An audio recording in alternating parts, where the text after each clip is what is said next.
नाज़रीन, लेबनान जंग के हवाले से बड़ी खतरनाक डेवलपमेंट सामने आ रही है, जिसमें अमेरिका ने बराह रास्त लेबनान को तोड़ने की धमकी लगाई है, लेबनान को कोलैप्स करने की धमकी लगाई है। यह अब तक की सबसे कह लें कि खतरनाक धमकी है जो लगाई गई है, जो किसी मुल्क को, खासकर लेबनान को, जो कि इतना ज्यादा उसकी जो गवर्नमेंट है वो अमेरिकी जो भी ऑर्डर है उसके मुताबिक काम कर रही है, उसको बराह रास्त बतौर लेबनान, बतौर कंट्री, उसको जो है वो धमकी लगाई गई है कि इसके जो है वो इसको पार्ट्स में और ये कोलैप्स हो जाएगा बतौर कंट्री। तो ये मिडिल ईस्ट के अंदर इस अंदाज में एक नया फ्रंट खुल गया है कि अब अमेरिका ने बराह रास्त लेबनान को ये धमकी लगा दी। और ये बहुत ही अजीब है कि किसी मुल्क, और खासकर जो आपका इत्तेहादी हो, उसको इस तरह से धमकी लगाना, उसकी गवर्नमेंट आपकी इत्तेहादी है। और दूसरी तरफ फलस्तीनी रेजिस्टेंस ने स्नाइपर ऑपरेशंस किए हैं और इजरायली जो टैंक कमांडर है उसको कामयाबी के साथ निशाना बनाया है। और तिजारती जंग जो है वो अपने उरूज पर पहुंच चुकी है। वो जिसके अंदर पॉज आया था, वो तिजारती जंग जिसके बारे में तमाम अमेरिकन इकोनॉमिस्ट ने ट्रंप को वार्न किया, वो तिजारती जंग जिसके बारे में तमाम दुनिया के इकोनॉमिस्ट ने वार्न किया कि ये बहुत ही खतरनाक साबित होगी आलमी इकोनॉमी के लिए, और इससे फिर जियोपॉलिटिकल जो लैंडस्केप है वो तश्कील पाएगा, अलायंसेस इससे तश्कील पाएंगे। ये बहुत सारी जंगों को जन्म दे सकता है, ये बहुत सारी गवर्नमेंट के कोलैप्स की वजह बन सकता है, ये दुनिया में खतरनाक तरीन बहरान पैदा कर सकता है 21वीं सेंचुरी का। लेकिन बहरहाल ट्रंप ने पॉज के बाद अब दोबारा से उस तिजारती जंग का आगाज कर दिया है और दुनिया के मार्केट जो है वो इस वक्त हिल चुकी हैं और बहुत सारे मालिक हिल चुके हैं। ट्रंप ने यूरोपीय यूनियन के ऊपर टैरिफ लगाने का ऐलान कर दिया है। सबसे बड़ा इत्तेहादी अमेरिका का वो यूरोपीय यूनियन है, तो ट्रंप ने यूरोपीय यूनियन के ऊपर टैरिफ लगाने का ऐलान कर दिया है, मैक्सिको के ऊपर टैरिफ लगाने का ऐलान कर दिया है, कनाडा के ऊपर उन्होंने ऑलरेडी अनाउंस कर दिए हैं, और जापान और साउथ कोरिया के ऊपर उन्होंने अनाउंस कर दिए हैं, और ऑस्ट्रेलिया है, बाकी मालिक हैं। तो कोई इत्तेहादी अमेरिका का बचा नहीं है कि जिसके ऊपर जब वो टैरिफ ना लगे हो। तो ये इत्तेहादी जो है वो इस वक्त मुश्किल तरीन पोजीशन में आ गए हैं, जब एक तरफ चीन के ऊपर जब वो जंग के हवाले से इनसे प्लेज लिया जा रहा है और इनको तैयार किया जा रहा है कि चीन के ऊपर हमला करें, दूसरी तरफ अमेरिका ने उन्हीं की इकोनॉमीज को हिट कर दिया और उनकी इकोनॉमी जाहिर है सर्वाइव नहीं कर सकती। अब उन्होंने चाइना से बात करनी है, बाकी मुल्कों से बात करनी है। तो ये अजीबोगरीब डॉक्ट्राइन है जो खुद अमेरिकन को भी समझ नहीं आ रही, जिसको ट्रंप लेकर आगे बढ़ रहा है, और खुद ट्रंप इंतजामिया में इस हवाले से इख्तिलाफात मौजूद हैं। लेकिन बहरहाल ट्रंप तो ट्रंप है। इसके साथ जो नॉर्थ कोरिया की जंग है उसके शदीद तरीन खतरात पैदा हो गए हैं, और ये हम नहीं कह रहे, ये खुद रशिया और नॉर्थ कोरिया से ये बात सामने आ रही है। और जो रशिया के फॉरेन मिनिस्टर हैं उन्होंने एक और खतरनाक बात की है। उन्होंने कहा है कि नेटो एशिया में आ रहा है, और उन्होंने वार्न किया है, खबरदार किया है नेटो को कि इसका नतीजा अच्छा नहीं निकलेगा। और एशिया में नॉर्थ कोरिया और रशिया एशिया पैसिफिक के अंदर नेटो को कन्फ्रंट करने के लिए तैयार हैं, और ईरान ऑलरेडी ये कह चुका है कि हमारे पर जो हमला हुआ उसमें नेटो की जो शमूलियत है और नेटो की सपोर्ट शामिल है। तो एशिया पैसिफिक के अंदर नेटो आ रहा है, ये एशिया के लिए अच्छी खबर नहीं है। और खासकर जो आसियान के कंट्रीज हैं, यानी साउथ ईस्ट एशिया के जो कंट्रीज हैं, सिंगापुर, मलेशिया, वियतनाम, ये सारे जो कंट्रीज हैं, इंडोनेशिया, 10 ममालिक शामिल हैं। तो सर्जेई लैवरोव ने कहा है कि नेटो अपनी जो पहली एंट्री करने जा रहा है एशिया में, वो आसियान कंट्रीज में करने जा रहा है, और उसका बुनियादी मकसद यह है कि वो कंटेन कर सके चाइना को। एक प्रोजेक्ट ये भी चल रहा था जो बाइडेन दौर के अंदर आखिरी समिट हुआ था, उसमें कि नेटो का ऑफिस जो है वो जॉर्डन के अंदर खोला जाएगा। ये प्रोजेक्ट उस वक्त चल रहा था, अब वो अभी चल रहा है या नहीं चल रहा, लेकिन रशिया के फॉरेन मिनिस्टर ये कह रहे हैं कि आसियान कंट्रीज के अंदर आ रहा है। और आसियान कंट्रीज बहुत इंपॉर्टेंट है, शिपिंग लेन्स के हवाले से, मिनरल्स के हवाले से, हर हवाले से उनकी स्ट्रेटेजिक इंपॉर्टेंस है। और अगर चाइना ने बाकी दुनिया के साथ कनेक्ट करना है तो उनका रूट भी आसियान से होकर गुजरता है। वो साउथ चाइना सी से अगर बहरा अरब में आने चाहते हैं और यूरोप की तरफ, बाकी दुनिया की तरफ, तो वो आसियान के मुल्कों ही, उनके जो शिपिंग वेज हैं वहां से होकर ही गुजरेंगे। तो नेटो वहां पर आ रहा है। तो ये तमाम जो हमें जंगें हैं वो बिगड़ती हुई नजर आ रही हैं, और ऊपर से जो तिजारती जंग है वो नई जंगें छेड़ने जा रही है, बहुत सारी गवर्नमेंट्स को हिट करने जा रही है, क्योंकि इन्फ्लेशन होगी, बहुत सारी इकोनॉमीज डैमेज होगी। तो इकोनॉमी डैमेज होगी तो जाहिर है कि उस मुल्क के अंदर बहुत सारी गवर्नमेंट्स ऐसी होती हैं कि जो अनस्टेबल होती हैं पहले, ठीक है ना। तो इन्फ्लेशन बढ़ेगी तो वो गवर्नमेंट्स जाहिर है कि गिर जाएंगी, और कहीं पर यह है कि नई जंगें छिड़ जाएंगी, और जो रिसोर्सेज की जंग है वो और ज्यादा तेज होगी। तो ये तिजारती जंग को सिर्फ इकोनॉमी के पॉइंट ऑफ व्यू से ना देखिए, इसको जियोपॉलिटिकल पॉइंट ऑफ व्यू से देखिए, और इसको उस पॉइंट ऑफ व्यू से देखिए कि अमेरिका जो है वो चाइना के खिलाफ सबको इकट्ठा करने की कोशिश कर रहा है, और सबको ये कह रहा है कि अगर जो जो अमेरिका के साथ आ जाएगा उससे टैरिफ हट जाएंगे या उसको रिलीफ दे दिया जाएगा। अगर वो ये प्लेज कर दे कि वो चाइना के खिलाफ जब वो अमेरिका के साथ होगा। तो ये either you are with us और अगेंस्ट अस वाला जो जुमला है वो बहरहाल अमेरिका की जानिब से अब तमाम मुल्कों को कहा जा रहा है। Either you are with us और अगेंस्ट अस वाला मामला जो है वो शुरू हो चुका है। अच्छा, लेबनान से जो डेवलपमेंट्स हैं और वो इतनी संगीन है, एक तो ये हम देख रहे हैं पिछले कई महीनों से जब से सीजफायर हुआ है कि एक प्रेशर है लेबनीज गवर्नमेंट के ऊपर। पहले अपनी मर्जी की गवर्नमेंट लाने की कोशिश की गई और फिर उसके ऊपर प्रेशर है कि वो हिजबुल्लाह से सरेंडर करवाए। अब हिजबुल्लाह भाई ऐसे में सरेंडर कैसे करे अमेरिका और इजराइल के कहने पर, और जब इजराइल मुसलसल बमबारी कर रहा है तो वो एक फुलिश सी बात है। तो ये ऐसा ही मुतालबा है जैसे ईरान से मुतालबा किया गया था अनकंडीशनल सरेंडर, तो हिजबुल्लाह से भी और लेबनान से यही मुतालबा है। वही हिजबुल्लाह को बाहर की ऑर्गेनाइजेशन तो नहीं है, वो तो लेबनीज की एक रेजिस्टेंस ऑर्गेनाइजेशन है जो पैदा ही उस वक्त हुई थी जब इजराइल वहां पर कब्जा कर चुका था। तो सरेंडर मांगा जा रहा है बेसिकली लेबनान से। तो वो काफी महीनों से एक मसला चल रहा है, लेकिन हमने आपको बताया था कि अब ये बड़े डिसाइडिंग पॉइंट के ऊपर पहुंच रहा है कि कुछ ना कुछ अब इसमें से असल बात जो है वो निकलकर सामने आएगी।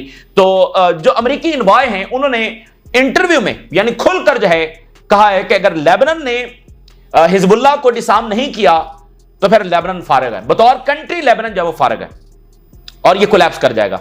ये सबसे संगीन तरीन बात है किसी मुल्क को इस तरह की जो धमकी लगाना। डिसार्म और collapse, US issue ultimatum to Lebanon, यानी इससे ज्यादा बस यही है कि आप उस मुल्क पर जाकर हमला कर दें। इसके अगली स्टेज वही है और क्या है, आप एक मुल्क को कह रहे हैं अल्टीमेटम। भाई कौन सा अल्टीमेटम? जब लेबनान की गवर्नमेंट ने अमेरिका को कहा, इसी यूएस इन्वॉय को, कि इजराइल तो रोजाना हमारे ऊपर बमबारी कर रहा है, तो अमेरिका कहता है कि उसके हम जिम्मेदार नहीं है, जो इजरायली वायलेशन कर रहा है उसका हमसे कोई लेना देना नहीं है। अब लेबनान को जब वो अल्टीमेटम दे रहा है और कह रहा है कोलैप्स कर जाएगा लेबनान, बतौर कंट्री ये टुकड़ों में तकसीम हो जाएगा। कोलैप्स यही होता है ना कि आपका पूरा कंट्री ही जाएगा। तो आप अंदाजा करें किसी मुल्क के बारे में इस तरह से धमकी लगाना। स्टार यूएस इन्वॉय जो है वो उसने थ्रेट्स जारी किए लेबनान को और उसने कहा कि हम तो इसकी मदद करने की कोशिश कर रहे हैं, लेकिन अगर ये डिसार्म करेगा रेजिस्टेंस को फिर ये मदद होगी। जिसको एक्सपर्ट्स ने कहा है और एनालिस्ट ने कहा है कि ब्लैटेंट फॉरेन मेडलिंग इन लेबनान सोवरेनिटी, ये बराह रास्त जो वो लेबनान के अफेयर्स के अंदर टांग अड़ाने वाली और उसको जैसे अमेरिका मुदाखलत करता है ये वो वाली सीरीज ऑफ पॉइंटेड थ्रेट जब वो यूएस इन्वॉय ने जारी किए हैं, declaring that country face existential risk. मैंने कहा कि अगली बात यह है कि अमेरिका अब लेबनान के ऊपर हमला कर दे, बस यही है, इससे पीछे को बचा नहीं है। आप डिफरेंट आप कहते हैं सैंक्शन लग जाएंगी, वो पूरे मुल्क को कह रहे हैं एग्जिस्टेंशियल थ्रेट के अंदर, यानी लेबनान बतौर कंट्री ही कोलैप्स कर जाएगा किसी मुल्क के लिए। इससे कोई आखिरी दर्जे की बात हो सकती है और ये यूएस इन्वॉय बात कर रहा है और ओपनली आकर बात कर रहा है। कोई ये नहीं कि किसी सोर्स से बात हो रही है, वो खुलकर ये ओपनली बात कर रहा है कि ये एग्जिस्टेंशियल थ्रेट के अंदर है। और थ्रेट क्या है कि हिजबुल्लाह को डिसार्म करे। अब आप जरा अंदाजा करें, क्या यह पॉसिबल है कि हिजबुल्लाह डिसार्म हो जाए इस सूरत हाल में जब इजराइल मुसलसल बॉम्बिंग कर रहा है, जंग जारी, और अभी पता नहीं गजा का क्या बनेगा, ईरान जंग का क्या बनेगा, इजराइल के असली मकासद क्या हैं, वो तो दजला और फरात तक अपनी सरहदें लेकर जाना चाहते हो। ऐसे में आप कह रहे हैं कि वो डिसार्म हो जाए। तो असल में जो लेबनान के प्रेसिडेंट हैं उन्होंने कहा कि हम कोई नॉर्मलाइजेशन इजराइल के साथ फिलहाल करने का इरादा नहीं रखते हैं। तो अब ये कह रहे हैं face existential threats including the collapse और फॉरेन डोमिनेशन, तुम्हारे ऊपर कोई और बैरूनी ताकत आकर तुम्हारा कंट्रोल संभाल लेगी, यह लेबनान को कहा जा रहा है। If it does not fully disarm the Islamic resistance in Lebanon, यानी कि हिजबुल्लाह को अगर मुकम्मल डिसार्म ना किया। और अगली बात उससे भी ज्यादा खौफनाक है, वो यह है कि उसने कहा है it's going to be the Bilad al Sham again. अब बिलादल शाम जो है यह लफ्ज इस्तेमाल होता है ग्रेटर सीरिया के लिए। एक पुराना डिस्प्यूट मौजूद है जो कि कोई ऐसा नहीं है कि कोई वो मामला छिड़ने जा रहा है, लेकिन एक पुरानी बात मौजूद है। तो अमेरिका और इजराइल यही करते हैं ना कि इस तरह की चीजों को फिर हवा देते हैं। तो बिलादल शाम जो है वो ग्रेटर सीरिया है और ग्रेटर सीरिया में क्या है कि सीरिया ये कहता है कि लेबनान हमारा ही हिस्सा है, ठीक है ना। तो ये तो हमें मिलना चाहिए, एक पुराना क्लेम है, लेकिन कोई ऐसा नहीं है कि सीरिया को हमला करने जा रहा है लेबनान के ऊपर। तो ये यहां से धमकी ये लगा रहा है कि अल-शरा जो है वो लेबनान के ऊपर हमला कर देगा अगर इन्होंने ये ना किया। बिलादल शाम होने जा रहा है। Invoking the historic name of Greater Syria, adding that Syrians say Lebanon is our beach resort so we need to move. तो सीरिया का तो लेजिटिमेट जो इलाका है वो तो गुलान हाइट्स है, तो अल-शरा गुलान हाइट्स नहीं लेने जा रहा, लेकिन लेबनान लेने जा रहा है। और लेबनान लेने का क्या मतलब होगा, कितने मासूमों की जानें यहां पर जाएंगी, कितना, मतलब इसको हम क्या लफ्जों में बयान कर सकते हैं कि इसका मतलब क्या है। लेबनान को लेने का मतलब क्या है कि शाम जब लेबनान के ऊपर हमला करे तो इसका मतलब क्या है। तो ये तो मतलब पूरे मिडिल ईस्ट में इस वक्त सब देख रहे हैं कि ये अमेरिकी इन्वॉय क्या बात कर रहा है कि सीरिया को लेबनान से लड़वाने की बात हो रही है और लेबनान से कहा जा रहा है कि वो कोलैप्स कर जाएगा। और फिर उसने अगली जो बात की है, उसने कहा कि सऊदी अरेबिया और Qatar is prepared to support Lebanon financially but only if Beirut to agree the sweeping deal that include Hezbollah full disarmament. और उसने जो अगली बात की है, उसने कहा कि ना सिर्फ अमेरिका बल्कि कतर और सऊदी अरेबिया ये भी लेबनान की मदद के लिए तैयार हैं, लेकिन सिर्फ उस सूरत में मदद करेंगे जब ये हिजबुल्लाह को डिसआर्म करेगी। यानी उसने ये कहा है कि जो ये अमेरिका की पोजीशन है, सऊदी अरेबिया और कतर की भी यही पोजीशन है। मुझे नहीं लगता कि सऊदी अरेबिया और कतर चाहेंगे कि लेबनान इस वक्त डिस्टेबलाइज हो जाए या कोलैप्स कर जाए किसी तरीके से। तो ये वहां से इसका जवाब आना चाहिए, इसकी क्लैरिफिकेशन आनी चाहिए कि वो इन ममालिक की जो पोजीशन है उसको अपनी पोजीशन के बराबर कर रहा है कि भाई उनकी भी यही पोजीशन है। यानी वो भी यही कह रहे हैं कि फिर शाम हमला कर देगा लेबनान पर, वो भी यही कह रहे हैं कि लेबनान कोलैप्स हो जाएगा, जो कि मुझे नहीं लगता कि ये ममालिक चाहते हैं कि सीरिया लेबनान जब डिस्टेबलाइज हो जाए, क्योंकि उसके असरात फिर आगे सब तक आने हैं। अभी तो वो अब सीज फायर गजा में करवाना है और लेबनान की जंग का तो फिर मतलब क्या होगा। तो आप एक चीज नोट कर रहे हैं कि यहां पर तमाम ममालिक से सरेंडर ही मांगा जा रहा है। यानी ये कोई लेबनान के सामने कोई डील तो नहीं है, एक एग्रीमेंट तो नहीं है कि जो लॉजिकल और सेंसिबल कोई बात हो कि जो मनवाई जा सके। मुआहदे ऐसे ही होते हैं ना कि कुछ ले और कुछ देकर कोई बुनियादी बात आप ज्यादा मनवा लेते हैं, उनके पास कम एडवांटेज रह जाता है। आप सुपर पावर हैं, आपने ज्यादा मनवा लिया, लेकिन ये तो सरेंडर है ना, ये तो लेबनान से सरेंडर मांगा है। तो उनकी जो दुनिया है वो यही है, हर किसी को सरेंडर करना है। वो टैरिफ भी बेसिकली सरेंडर ही मांगा जा रहा है उनसे कि तुम्हारी इकोनॉमी हिला देंगे और आओ हमारे साथ डील करो। तो इसलिए अब ये दुनिया ने सोचना है कि उन्होंने किस तरह से आगे बढ़ना है। क्या वो सरेंडर करते चले जाएंगे? अगर सरेंडर करते चले जाएंगे तो फिर क्या होगा? क्या सरेंडर कोई ऑप्शन है, ठीक है, जिसको अवेल किया जाए, और वो भी इजराइल और अमेरिका के सामने सरेंडर, उसका मतलब क्या होगा? तो अगली बात यह है कि फलस्तीनी रेजिस्टेंस ने कामयाब तरीन स्नाइपर अटैक्स किए हैं। We succeeded in sniping a Zionist soldier in Khan Younis. सबसे बड़ी लड़ाई जब वो खान यूनस में जारी है, और इसी तरह जो है वो उन्होंने एक टैंक कमांडर को भी निशाना बनाया है। कमांडर्स और ऑफिसर्स भी उनके मारे जा रहे हैं, एक टैंक कमांडर भी उनका निशाना बनाया। तो ये दो अभी ताजा तरीन वाकयात हुए हैं, और इजरायली मीडिया ये कह रहा है कि अगर ये जंग जारी रही तो फिर हमारा कोलैप्स जो है वो तय है। The attrition in the fighting in Gaza will gradually crush us until we collapse. War of attrition वो कह रहे हैं कि ये बन चुकी है, जिसमें हम आहिस्ता आहिस्ता कमजोर पड़ रहे हैं, एग्जॉस्ट हो रहे हैं, डैमेज होते चले जा रहे हैं, और अंटिल एंड क्या होगा कि हम मुकम्मल तौर पर कोलैप्स कर जाएंगे। अच्छा, वॉशिंगटन में क्या हुआ? नेतन्याहू वापस आ गया है। वीकेंड तो भी ऑलमोस्ट अब गुजर रहा है और कोई अनाउंसमेंट नहीं हो सकी, और मुकम्मल खामोशी छा गई है। स्टीव विटकॉफ या अमेरिका से कोई बात सामने नहीं है कि वाशिंगटन में तय क्या हुआ है। क्या ईरान पर हमला तय हुआ है? क्या ग्रेटर इजराइल तय हुआ है? क्या तय भाई क्या हुआ है? कतर से भी कोई बात सामने नहीं आ रही, कतर का डेलीगेशन भी वहां पर गया। तो एक अचानक खामोशी सी छा गई है। हो सकता है आज रात तक कोई बात सामने आ जाए, लेकिन अभी तक बस खामोशी है, कुछ कह नहीं सकते कि भाई क्या वहां पर डिस्कस हुआ है, क्या चीजें तय हुई हैं, मामलात की तरफ जा रहे हैं। अलबत्ता हैरेड्स जो है वो ये रिपोर्ट कर रहा है कि नेतन्याहू किसी डील का कोई इरादा नहीं रखता। The Israeli government does not want any deal at all, Harrods. Or Netanyahu does not want to end the war in Gaza and does not want to return the captives and is only trying to gain more political time. बस वो ज्यादा से ज्यादा time gain करने की कोशिश कर रहा है। एक बात ये भी ध्यान में रखें कि इस मंथ के एंड तक जो है वो जो इनकी पार्लियामेंट है वो रिसेस के ऊपर चली जाएगी। तो इसका एक गोल ये भी है कि ये महीना गुजारा जाए, फिर इसकी गवर्नमेंट जल्दी कोलैप्स नहीं हो सकती। Gaza cease fire talks stall, बस रुक गई हैं, बस दरमियान में कहीं जो है ना, as Israel refuses to withdraw from Gaza. तो ये एक सूरत हाल है, और तो ये एक सूरत हाल है कि जिसमें अभी फिलहाल खामोशी है और कोई हतमी बात नहीं है कि क्या हो रहा है। फ्रांस की स्टेटमेंट जारी हुई है, और we retreat our firm rejection of any forced displacement of Gaza residents which constitute a serious violation of the international law। तो कह रहे हैं जी हम किसी डिस्प्लेसमेंट की हिमायत नहीं करते। और ईरान के जो फॉरेन मिनिस्टर हैं उनकी बहुत सारी इंटरनेशनल ऑर्गेनाइजेशंस और डिफरेंट फॉरेन मिशन जो हैं उनके साथ मुलाकात हुई है। Foreign minister Abbas Araghchi meets with ambassadors and heads of the foreign missions and उन्होंने कहा कि जो IAEA है unfortunately did not condemn the American aggression on Iranian nuclear facilities. तो ईरान के फॉरेन मिनिस्टर एम्बेसडर्स के साथ गैर मुल्की मिशन के साथ जब वो वफूद के साथ मुलाकातें कर रहे हैं। अच्छा, आसियान के जो ममालिक हैं यानी साउथ एशिया, पाकिस्तान और ये सारे ममालिक और उसके आगे है साउथ ईस्ट एशिया, जिसमें वियतनाम है, मलेशिया है, सिंगापुर है, कंबोडिया है, इंडोनेशिया, ये सारे 10 ममालिक ये बनते हैं। इनकी स्ट्रेटेजिक इंपॉर्टेंस बहुत है और ये बड़े जबरदस्त मुल्क हैं। थाईलैंड इसके अंदर आता है और मलेशिया, इंडोनेशिया, इन सब का जो फोकस है वो कोएग्जिस्टेंस है, अच्छी सोच है, पॉजिटिव पॉलिसी है और इकोनॉमी के ऊपर ये ममालिक जो वो फोकस करना चाहते हैं। ये इतना मिलिटराइजेशन के ऊपर भी फोकस नहीं करते कि हमने असलहा लेना है, हमने जंगी हथियार लेने हैं, ये इसके ऊपर भी इतना फोकस नहीं करते। ये ज्यादातर जो है वो टूरिज्म, आप देखें मलेशिया में, इंडोनेशिया में, थाईलैंड में, फिर फैक्ट्रीज लगी हुई हैं वियतनाम के अंदर, तो इनका फोकस इकोनॉमी है और ये किसी ब्लॉक का हिस्सा नहीं बनना चाहते कि ये चाइना के कैंप में जाएं या अमेरिका के कैंप में जाएं।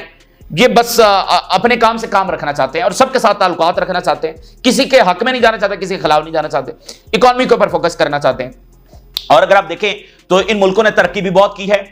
आप वियतनाम देखें, आप मलेशिया देखें, आप इंडोनेशिया देखें, आप सिंगापुर देखें, कितने ये जबरदस्त कंट्रीज और कितना जबरदस्त इनका इंफ्रास्ट्रक्चर है।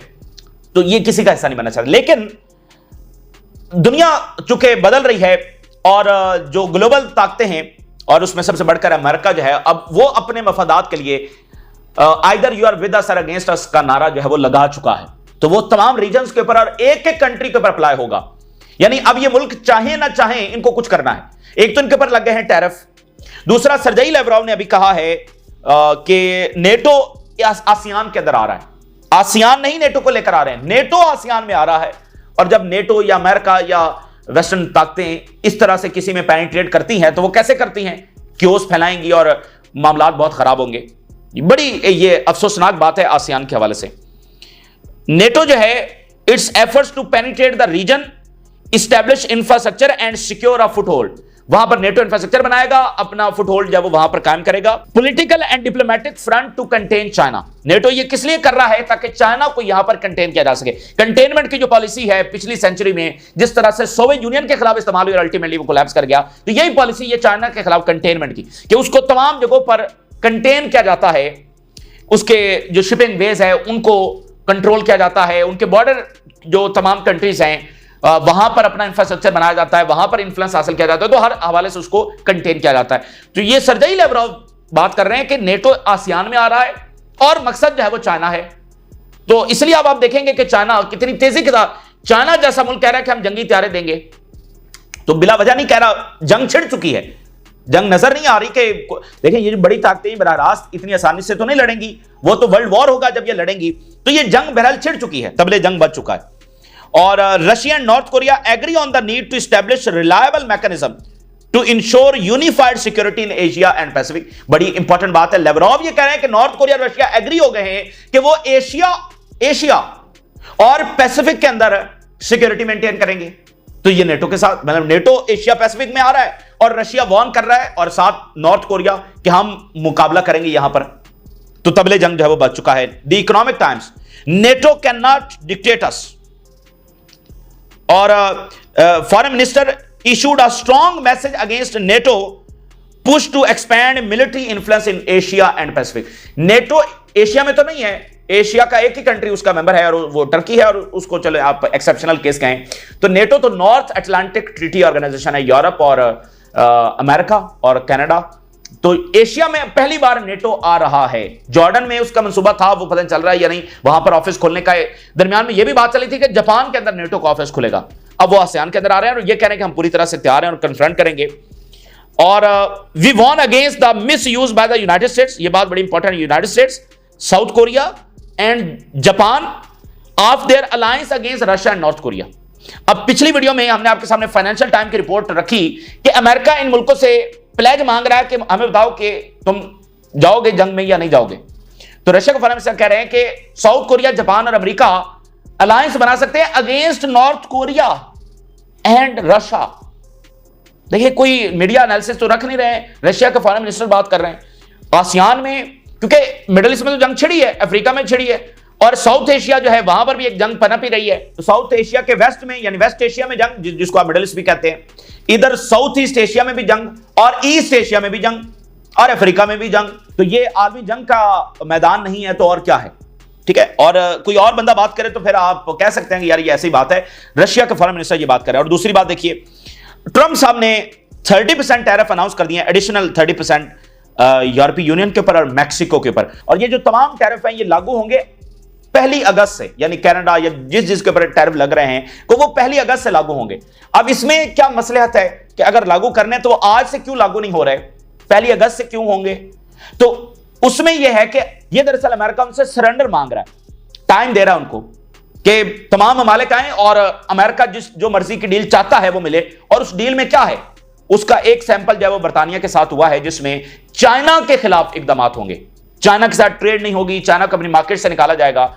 तो ये यानी वो इकोनॉमिक जो टूल है उसको एज अ वेपन इस्तेमाल कर रहे हैं, जैसे सैंक्शंस को वो करते हैं। तो अब यानी ट्रंप ने उसकी कैलकुलेशन ये है कि टैरिफ जो है वो तमाम कंट्रीज को अनकंडीशनल सरेंडर की तरफ ले आएंगे, सब ममालिक आएंगे और डील करनी पड़ेगी। अगर ये ममालिक अमेरिका की तरफ ना आए और इन्होंने कहा कि ठीक है अगर टैरिफ लगते हैं तो लग जाएं और हम अपने फैसले करेंगे, तो ये बहरहाल अमेरिका की फिर तारीख की सबसे बड़ी गलती साबित होगी। इसलिए अमेरिकन इकोनॉमिस्ट वार्न कर रहे हैं कि ये गैम्बल है जो ट्रंप खेल रहा है और ये कोई पॉलिसी नहीं है, कोई वाइज पॉलिसी नहीं है। यूरोपीय यूनियन ने देख लिया है कि अमेरिका के ऊपर कितना ट्रस्ट किया जा सकता है, तो वो ऐसे माहौल में अमेरिका के साथ जाकर डील करेंगे या आसियान के ममालिक चाइना के खिलाफ जाकर डील करेंगे? तो ट्रंप की कैलकुलेशन तो है कि वो करेंगे, ठीक है ना। तो अमेरिका के इत्तेहादी इसलिए मुश्किल के अंदर आ गए हैं कि एक तरफ टैरिफ है या अमेरिका का सरेंडर है, और तीसरी तरफ उनसे यह भी कहा जा रहा है कि वो चीन के खिलाफ लड़ेंगे, ठीक है ना, चीन के खिलाफ लड़ेंगे। तो इसलिए ट्रंप साहब ने बड़ी कामयाबी के साथ दुनिया में क्योस पैदा कर दिया, बड़े बुरहान पैदा कर दिया, और वो गजा का सीज़फायर अभी पता नहीं है, और लेबनान जो है वो उसको एक नई धमकियां जो लगाई जा रही हैं। तो बहरहाल ये इस वक्त की ताज़ा तरीन डेवलपमेंट्स है जो आपके साथ शेयर किया। आपने राय जरूर करें, इजाज़त दीजिए, अल्लाह।